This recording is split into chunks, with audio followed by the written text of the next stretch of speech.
the BRICS. Why this club? Well, to be honest, why the club? Because there was another club. It was called the G7, and you wouldn't let anybody else into that club. So we said we go and form our own club. You know. G7, G20, SAARC, ASEAN, UN, ऐसे कई संगठन हैं जो कई देशों की साझेदारी से बने सम्मेलन के रूप में सबके सामने आते हैं। लेकिन एक ऐसा संगठन है जिसे लेकर सबसे ज्यादा टेंशन पश्चिमी देशों को होती है, और वो संगठन ब्रिक्स है।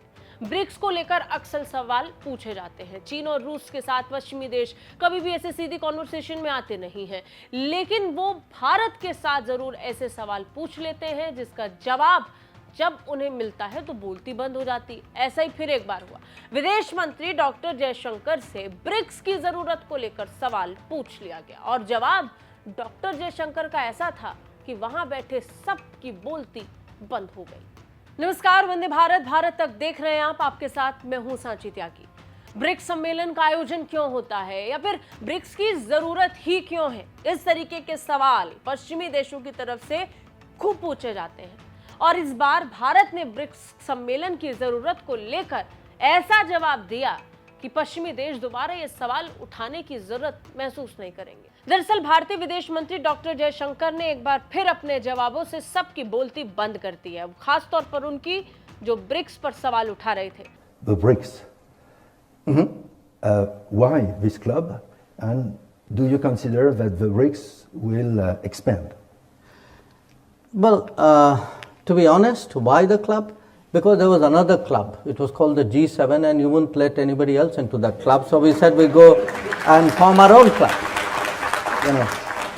So we decided, okay, we are also, good citizens of good standing who have a place in the global society. Jaishankar ने ब्रिक्स की जरूरत के बारे में सवाल पूछा गया तो ऐसा जोरदार जवाब दिया कि सब सुनते रह गए। विदेश मंत्री डॉक्टर जयशंकर ने कहा कि G7 ने हमें कभी अपने क्लब में शामिल ही नहीं किया, लिहाजा हमने अपना क्लब बना लिया। विदेश मंत्री डॉक्टर जयशंकर का ये जवाब जितना सीधा था उतना हमारे लिए या कुछ लोगों के लिए हास्यास्पद होगा, लेकिन पश्चिमी देशों के लिए चौंकाने वाला था। अमेरिका और यूरोपीय देशों ने इस बात की कल्पना तक नहीं की थी कि विदेश मंत्री डॉक्टर जयशंकर ऐसा जवाब दे देंगे। दरअसल थिंक टैंक के एक प्रोग्राम में जिसका नाम global centre for security policy रखा गया, उसमें राजदूत जिन डेविड लेविट के साथ बातचीत के दौरान जयशंकर ने कहा कि अगर G20 के रहते G7 का अस्तित्व रह सकता है तो कोई कारण नहीं है कि ब्रिक्स का अस्तित्व ना हो। बड़े ही कटाक्ष के तौर पर विदेश मंत्री डॉक्टर जयशंकर ने जवाब दिया। जयशंकर ने दर्शकों की जोरदार तालियों के बीच कहा कि क्लब क्यों, क्योंकि एक और क्लब था, इसे G7 कहा जाता था, और आप किसी और को उस क्लब में नहीं जाने देंगे, इसलिए हम जाकर अपना खुद का क्लब बनाते हैं। उन्होंने आगे कहा कि मैं भी इस बात से हैरान हूं कि जब आप ब्रिक्स के बारे में बात करते हैं तो उत्तर कितना असुरक्षित हो जाता है, किसी तरह लोगों के दिलों में कुछ खटकता है। उन्होंने तालियों की गड़गड़ाहट के बीच ही कहा कि ये एक विचार है, G20 है, क्या G7 भंग हो गया है, क्या इसकी बैठकें बंद हो गई हैं? नहीं, ये अब भी जारी है।